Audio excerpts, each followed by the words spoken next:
हम माला झा सब मिथिलावासी के गोर लगै छी। आइ हम एगो गौरी गीत सुनाबऽ जा रहल छी। नीक लागत तऽ लाइक शेयर करब। धन्यवाद। जय मिथिला, जय मैथिली। हमरो के अंगना चलू है सब बहिना, चलू है सब सखिया दीवानी बनी के। सिया गौरी आई पूजती सोहागिन बनी के, सिया गौरी जय पूजती सोहागिन बनी के। तीन आसन लाए गौरी हम पूजब से, गौरी हम पूजब सोहागिन बनी के। आसन सिंहासन कमल लाए के, हम आसन सिंहासन कमल लाए के।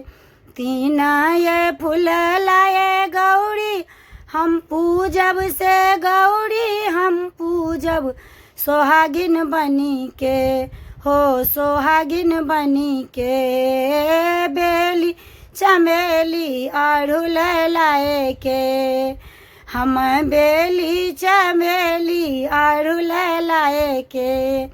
हमरो के अंगना चलू है सब बहिना, चलू है सब सखिया दीवानी बनी के।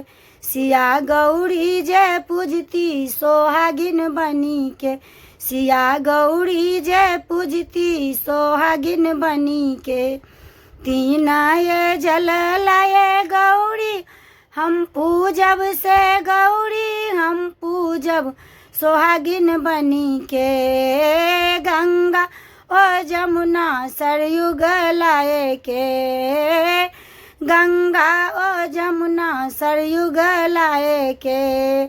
हमरो के अंगना चलू है सब बहिना, चलू है सब सखिया दीवानी बनी के। सिया गौरी आई पूजती सोहागिन बनी के। तीन धूप लाए गौरी हम पूजब से, गौरी हम पूजब सोहागिन बनी के।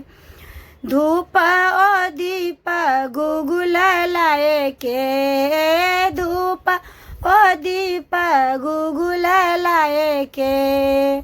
तीन नैवेद्य लाए गौरी हम पूजब से, गौरी हम पूजब सोहागिन बनी के। केरा ओ पेड़ा अनार लाए के, केरा ओ पेड़ा अनार लाए के।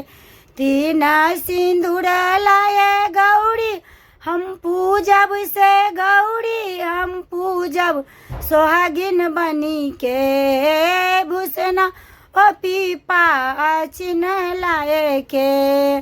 हमरो के अंगना चलू है सब बहिना, चलू है सब सखिया दीवानी बनी के, हो दीवानी बनी के।